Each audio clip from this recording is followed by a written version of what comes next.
ఉన్నటువంటి అలాంటి హాస్పిటల్ని ఆ రోజునున్నటువంటి పరిస్థితుల్లో అక్కడేదో కట్టాలని చెప్పేసి ఏదో లో లెవెల్లో అసలుకి ఏదో మునిగిపోయినట్టుగా అట్లా ఉండి ఏదో నడుస్తూ ఉంటే ఇట్లా కాదని చెప్పి పిలుచుకొని కూర్చొని మొత్తం మళ్ళీ నేను వెళ్ళి చెక్ చేసి ఒక కొత్త ఎస్టిమేట్ వేయించి ఆ బేస్ లెవెల్ పెంచి, ఎందుకంటే పక్కన వాగుంది, బేస్ లెవెల్ పెంచి హాస్పిటల్ని, నూతన హాస్పిటల్ని 30 పడకలు దాన్ని 100 పడకలకి నిర్మాణం చేయించేదానికి చొరవ చూపి నేను కట్టించి మా జగనన్న ఆశీస్సులతో ఇక్కడున్నటువంటి ప్రాంత ప్రజలకు దీన్ని అంకితం చేయాలి.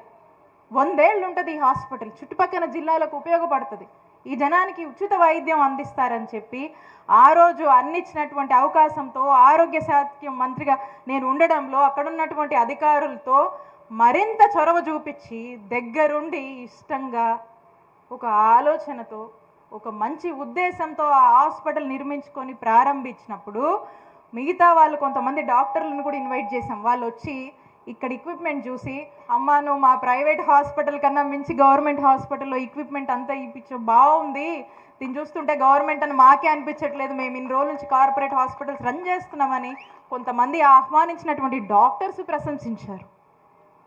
ఆ రోజున మేము, కృష్ణబాబు గారు సెక్రటరీగా ఉన్నారు, వచ్చి అందరూ డిపార్ట్మెంట్ అంతా వచ్చి చాలా చక్కగా ఒక పండగ వాతావరణంలో హాస్పిటల్ ప్రారంభిస్తే ఏం మాట్లాడతారు.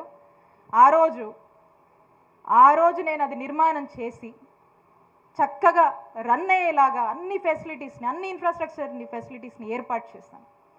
అప్పుడే నేను అవతలకి కొంచెం చూసి ఆ పక్కన వాగుంది, ఏదో వర్షమో లేకపోతే విపరీతమైన ఏదన్నా అవుతే ఆ వాగు ప్రభావం వల్ల, ఆ వర్షము, ఆ నీళ్ళ ప్రభావం వల్ల ఏదన్నా నీరు గనక ఈ హాస్పిటల్ వైపు వస్తే ఆ హాస్పిటల్ బిల్డింగ్కి ఇబ్బంది అవుద్ది, అక్కడ ఏమన్నా ఇబ్బంది పడతామని చెప్పి దీనికి ఒక పెద్ద రీటైనింగ్ వాల్ కట్టాలని భావించి దేవుడి దయ వల్ల ఆ రోజు ఆరోగ్య శాఖ మంత్రి చేతిలో ఉండడం వల్ల జగన్మోహన్ రెడ్డి గారికి చెప్పుకొని మా అధికారులతో ఎంబటే ఎస్టిమేట్ వేసి 10 కోట్లు దానికి బిల్డింగ్ ఆ వాల్కి నేను శాంక్షన్ చేయించి జీవో తెచ్చి దాదాపు 10% పైగా కూడా పనులు కంప్లీట్ అయ్యాయి.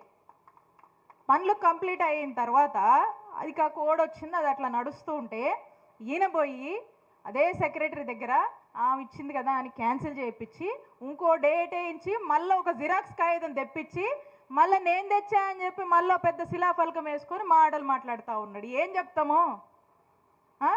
నేను అడుగుతా ఉన్న ఎమ్మెల్యేని, ఆ కృష్ణబాబు గారు, ఆయన అప్పుడే సెక్రటరీ, ఆయన కూడా ఉన్నారు, పాపం ఆయన్నే అడగండి. అదే చైతన్య ఆయనే 10 కోట్లతోని మేము మాట్లాడుకునే ఆ రిటైనింగ్ వాల్ శాంక్షన్కి 10 కోట్లతో శాంక్షన్ తెచ్చి 10% పనులు చేయించాము. మళ్ళీ కాంట్రాక్టర్ని కూడా మార్చాలి కదా ఆయనకి, మళ్ళీ ఆయనకి ఏదో ఉంటుంది కదా. సో కాబట్టి నువ్వు ఏదో డేట్ మార్చి ఇంకో కొత్త కాగితం తెచ్చి నేను తెచ్చా అంటే జనాన్ని పిచ్చోళ్ళని చేయమాకండి. జనానికి అన్నీ తెలుసు, అర్థం ఉండే మాటలు మాట్లాడండి అని చెప్పి ఈ ఎమ్మెల్యే గారికి చెప్తా ఉన్నా. తెలియకపోతే చెప్పండి. ఇట్లా ఉన్నాయి అంటే ఆయన ఏ స్టేజ్కి దిగజారాడో చూద్దాం. చాలా ఉన్నాయన్న మనం మాట్లాడాలంటే. ఇక మొన్న చూశారు, అందరూ చూశారు, వంకాయలపాడులో గ్రావెల్ మైనింగు. అదే కూటమి ప్రభుత్వానికి, కూటమి పార్టీకి, వాళ్ళకు చెందినటువంటి వాళ్ళ భాగస్వామైనటువంటి వాళ్ళే వెళ్ళి ఈ ఎమ్మెల్యే చేస్తున్నటువంటి అక్రమ మైనింగ్ని ఏ విధంగా అడ్డుకున్నారో మనమంతా చూసాము. రోజుకి ఎంత వస్తుంది ఏంటి అన్ని విషయాలు ఉన్నాయి, సమయం వచ్చినప్పుడు అన్నీ బయట పెడతా.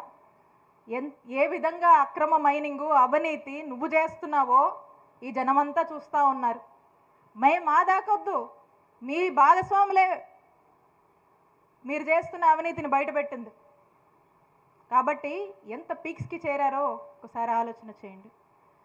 అసలు చాలా ఉన్నాయి ఇంకా మాట్లాడాలంటే. ఇక రేషన్ మాఫియా గురించి చెప్పే పనే లేదు. రేషన్ మాఫియా రోజుకు ఒక ఆర్టికల్ చూస్తున్నాం న్యూస్ పేపర్లో. రేషన్ మాఫియా ఏ విధంగా నడిపిస్తూ ఉన్నారు. ఇక గుట్కా దంద గురించి చెప్పేదే లేదు. ఇక ప్యాకెట్ అయితే ఎప్పుడు లేదు. అన్న నేను మీ అందరిని ఒకటి అడుగుతా ఉన్నాను, మనం ఉన్నప్పుడు ఈ నియోజకవర్గంలో ప్యాకెట్ నడిచిందా? ఎక్కడ నిన్నారా? ఎక్కడన్నా ఆడవాళ్ళు ఏడ్చుకుంటూ కూర్చున్నారా చెప్పండి? ఈ రోజున ఎంతమంది ఏడుస్తున్నారు? ఈరోజు ఏ విధంగా ప్యాకాటను మీరు మీ మనుషులు నడిపిస్తున్నారో మొత్తం చూస్తూ ఉన్నారు. ఈరోజు జరగందేమీ లేదు, నడవందేమీ లేదు. ప్రతి ఒక్కటి ఈరోజు ఈ నియోజకవర్గంలో ఈ ఎమ్మెల్యే కనుసైగలో నడుస్తూ ఉంది.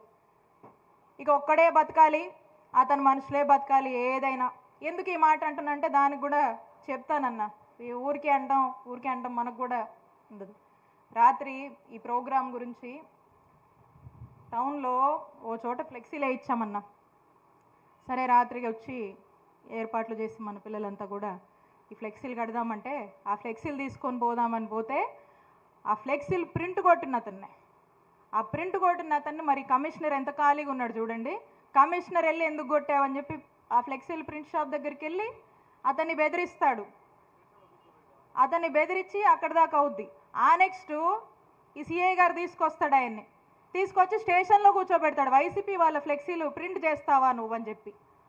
ఇక మిగతా ఫ్లెక్స్ షాప్ వాళ్ళందరికీ ఫోన్లు చేస్తారు. టీడీపీ వాళ్ళ ఫ్లెక్సీలు తప్పితే వైసీపీ వాళ్ళవి కట్టొద్దు, కొట్టొద్దు, ఇవ్వద్దు, అసలుకి తీసుకోవద్దు, తీసుకుంటే మీ షాపు ఇక అంతే, మీ షాప్ ఉండదు ఇక అని. రాత్రి ఆ ఫ్లెక్సీ షాప్ అతన్ని తీసుకొచ్చి స్టేషన్లో కూర్చోబెట్టారు. నేను తప్పు మాట్లాడితే తీయమనండి, సీసీటీవీ ఫుటేజ్ తీయమనండి పోలీస్ స్టేషన్లో, టౌన్ స్టేషన్లో. అంటే ఎప్పుడైనా చేసాం మనం ఇట్లాంటివి?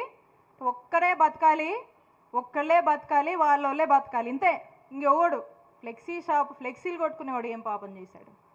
ఏదో రూపాయి వచ్చుద్దనేగా చేసుకుంటారు వ్యాపారం. వ్యాపారస్తుల కష్టాలు ఈ నియోజకవర్గంలో చెప్పలేనివి. రియల్ ఎస్టేట్ వెంచర్లు కూడా ఈయన మనుషులే చేయాలి, ఈయన చెప్పిన వాళ్ళు చేయాలి. ఇంకోటి చేశాడంటే అంతే సంగతి, సర్దుకొని వెళ్ళిపోవాలి ఇక్కడి నుంచి. ప్రతిదీ ఈయన కనుసైగల్లో నడవాలి, ప్రతిదీ ఈయనకు నచ్చిన మనుషులే చేయాలి. ఇతనికంటూ పెట్టుకున్నాడు. ఇక వాళ్ళతో అతను ఒక్కడు బతకడానికి, ఆయన కుటుంబం బతకడానికే ఇతను అందిస్తున్నటువంటి పరిపాలన. ఇక ఏమన్నా ఎవరన్నా పోయి పని అడిగాడంటే, నీ పోడన్నా వెళ్ళి ఓ పని అడిగారు అనుకోండి, ఏం చెప్తాడు? అబ్బే వాళ్ళ మీద కేసులు ఏమైనా ఉంటే చెప్పమ్మా, అవి అయితే ఎంబటే పంపించి స్టేషన్లో కూర్చోబెట్టి కట్టేద్దాము, మిగతా ఏం అడిగినా కూడా చెవులు వినబడవంట. వీళ్ళు చెప్తున్నారు నాకు. పోవట్లేదంటే ఎవరు కూడా, ఏదో కొంతమంది ఆయన కళ్ళల్లో పడ్డానికి ఏదో మాట్లాడితే ఓ పదవో రూపాయి వచ్చే పని ఏదైనా చూపిస్తారని చెప్పి తప్పితే వింటా ఉన్నాం. మరి చూద్దాం. ఇవన్నీ మేము అనుకుంటున్నాయి కాదు ఎమ్మెల్యే గారు, ఇవన్నీ జనంలోంచి మేము వింటున్నాయి. మీరు చేస్తున్న పనులు కళ్ళకు కొట్టొచ్చినట్టుగా వ్యాపారస్తులని, రియల్ ఎస్టేట్ వాళ్ళని, ప్రతి ఒక్కరిని మీరు ఏ విధంగా వేధిస్తున్నారో అన్నీ ఖచ్చితంగా ఇవన్నీ టైం వచ్చినప్పుడు ఇవన్నీ మీకే, మీరేం చేశారని మీరు చక్కగా రియలైజ్ చేసుకునే రోజు ప్రశాంతంగా మీకు తెస్తాయి. మేమేదో మిమ్మల్ని అనాలనో అదేం కాదు, కానీ జనమేం మాట్లాడుకుంటున్నారు కాబట్టి జనం సమస్యలు మీరు పట్టించుకుంటే కదా. ఎందుకంటే దీని మీద బిజీగా ఉన్నారు, వీటి మీదే బిజీగా ఉన్నారు. ఇల్లంట సుపరిపాలన అంటది. నేను చెప్తా ఉన్నా, ఈ కూటమి ప్రభుత్వం వచ్చాక చూస్తూ ఉన్నాము. ఈ కూటమి ప్రభుత్వం వచ్చాక దీన్ని సుపరిపాలన అనరు, దీన్ని సుపారిపాలన అంటారు. రెడ్ బుక్ పాలన. ఎవడి మీద కేసు పెట్టాలంటే కేసు పెట్టాలి, ఎత్తుకు రావాలంటే ఎత్తుకు రావాలి, లోన్ వేయాలంటే స్టేషన్ లోపల వేయాలి, కొట్టాలి, జైళ్ళకు పంపించాలి, అరెస్టులు చేయాలి, అక్రమ కేసులు పెట్టాలి. ఇదంట సుపరిపాలన ఇల్లది. తెలుసులే జనానికి, మీరు సుపరిపాలన చెప్పినా చెప్పకపోయినా జనం చెప్తారులేండి. జనానికి ఒక స్పష్టత ఉంది కాబట్టి చెప్తా ఉన్నా. ఈ విషయాలు ఇంకా చెప్పాగన్నా